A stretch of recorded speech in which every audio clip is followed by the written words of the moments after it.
오늘 함께 보실 하나님의 말씀은 열왕기상 6장입니다. 말씀 봉독은 7절에서 10절까지 하겠습니다.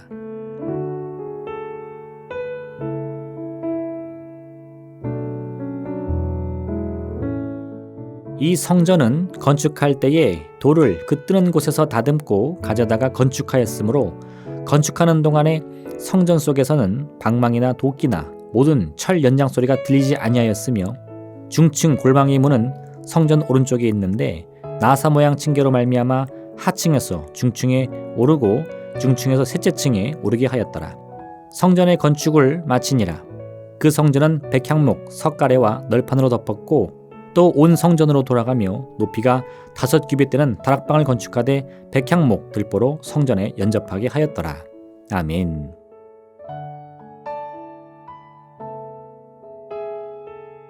이스라엘 백성이 애굽을 나온 이후에 그들은 자신이 머무는 곳마다 하나님께 예배하기 위한 제단을 쌓았습니다. 가나안 땅에 정착한 이후에는 이런 이스라엘 각지에 있던 제단들 중에서 사람들이 많이 모이는 곳이 곧 성소의 역할을 담당했습니다. 실로, 단, 그리고 베델 등은 성경에서 일컫는 지명들로서 과거 성전 건축 이전에 하나님을 예배하던 제단이 있던 성소들의 이름입니다. 이때 출애굽기의 말씀은 어디서든 하나님께 예배할 제단을 쌓을 때는 쇠 연장을 사용하여 깔끔하게 다듬은 돌을 사용하지 말아야 한다고 말씀합니다. 내가 내게 돌로 제단을 쌓거든 다듬은 돌로 쌓지 말라. 내가 정으로 그것을 쪼면 부정하게 함이니라. 어째서 정으로 쪼갠 돌은 부정하게 되는 것입니까? 출애굽 당시 이스라엘은 아직 철을 다루는 기술이 없었습니다. 사울왕의 시대에 이르러서도 성경은 오직 왕과 그의 아들 요나단에게만 철로 만든 무기가 지급되었다고 언급하고 있습니다.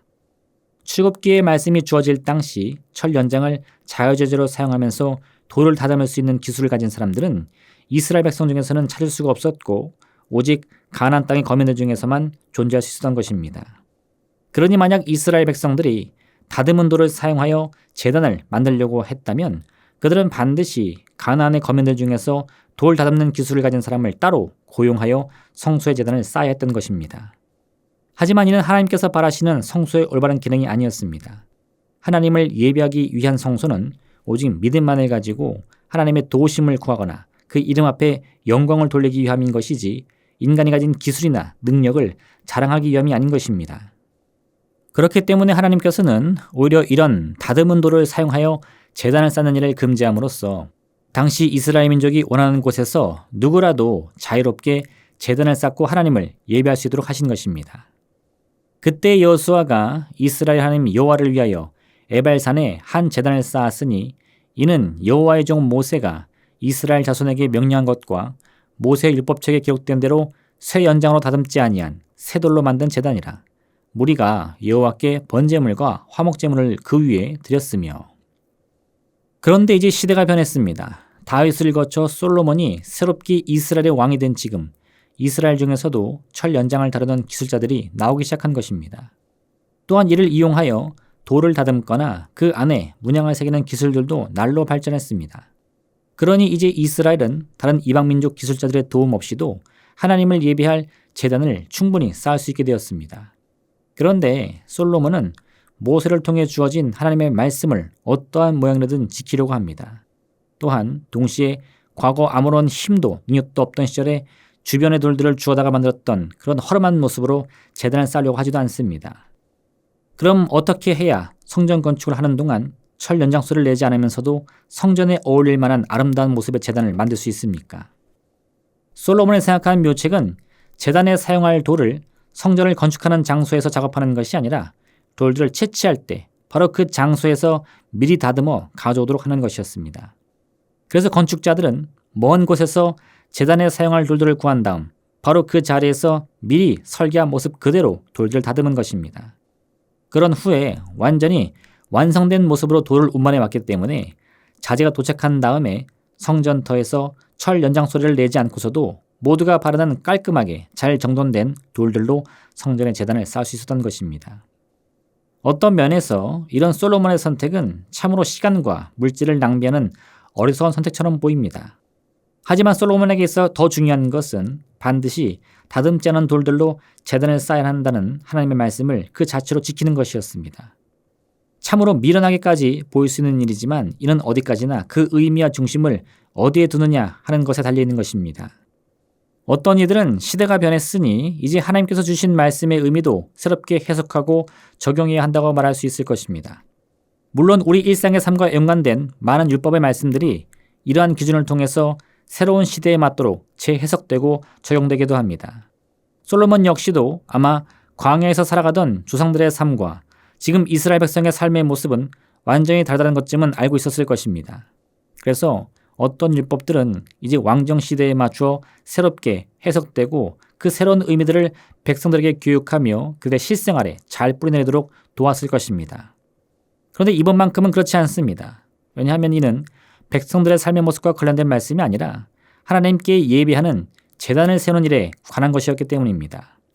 이번만큼은 어느 때보다 불편하고 비효율적으로 작업을 하더라도 모세를 통해 주어진 하나님의 말씀을 지킬 수 있는 방법이 있다면 그 방법을 따르기로 결정한 것입니다. 그렇게 솔로몬은 다른 이들이 하듯 제단의 돌을 가져다가 쇠 연장으로 쪼개고 다듬어서 제단을 쌓는 것이 아니라 돌을 채취하는 그곳에서 미리 작업을 다 마친 후에 완성된 돌을 가져다가 성전터에서 연장소리를 내지 않고 작업을 한 것입니다. 사도 바울은 때로 우리의 복음 전파의 방법이 남들이 보기에는 참으로 미련해 보일 수 있다고 말합니다.